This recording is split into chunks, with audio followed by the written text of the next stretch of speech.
In Mordhau, shields can perform a held parry, riposte, chamber, morph, and currently, the charged shield blocks at the same stamina price as a two-handed weapon. So whilst right now there doesn't seem to be an obvious answer to dealing with shield players, I'll demonstrate how I go about dealing with them. One of the few weaknesses the shield does possess is the slight delay in when you can parry again after dropping your block. This can be exploited by feinting, dragging and morphing your attack, because the shield user will be unable to instantly block again if they release their guard only to find an attack in the release phase about to hit them. Due to this, shield users will often hold down their parry as long as possible, which of course blocks their vision. Stabbing around their shield punishes the players who are too prone to turtling with their parry. By making use of your extended range, you can control the tempo of a duel from relative safety. Once you have the initiative, it's easy to close the distance and land a kick against an inexperienced shield user.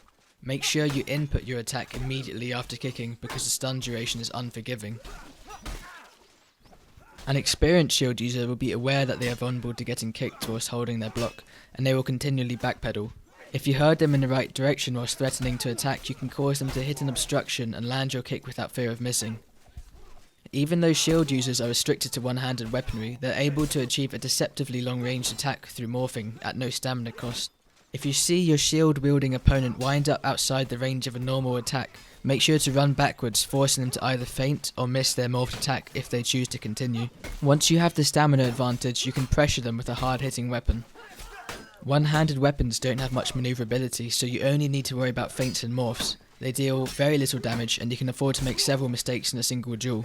Landing chambers will further widen your stamina advantage. Once stammed out, the shield will fly away and it will become evident in most cases why they use a shield in the first place. Feinting the first hit after disarming their shield is a little too obvious and can often be gambled, so it's better to open with the drag, which can be corrected if they do gamble the first hit.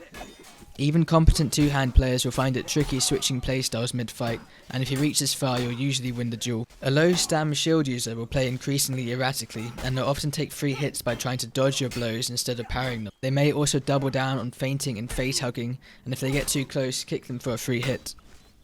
Punishing their feints conventionally is difficult due to the speed of their one-handed weapon, so it's safest to add in some footwork.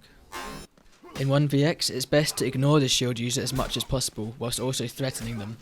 If you land one hit against the shield, chances are they'll become too defensive for the rest of the engagement, allowing you to run away and switch to the non-shield wielding opponent.